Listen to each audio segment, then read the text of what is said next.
Tällä koululentis-videolla annamme lisää vinkkejä pelaamiseen. Kopinkeräyspeli soveltuu aivan aloittelevalle ryhmälle, joka opettelee vielä pallon tarkkaa heittoa ja kiinniottoa.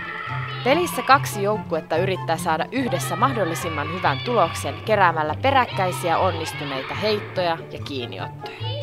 Joukkueet laskevat ääneen onnistuneita suorituksia. Siksi kyseinen pelimuoto soveltuu erinomaisesti eskareille ja ekaluokkalaisille, jotka harjoittelevat numeroita. Keräyspeliä voi soveltaa myös lajitekniikoiden harjoittelemiseen. Esimerkiksi sormilyöntien, aloitussyöttöjen tai hihalyöntien keräyspelissä tulee keskittyä erityisen paljon omaan suoritukseen, jotta toisella puolella verkkoa olevan pelikaverin suoritus helpottuu.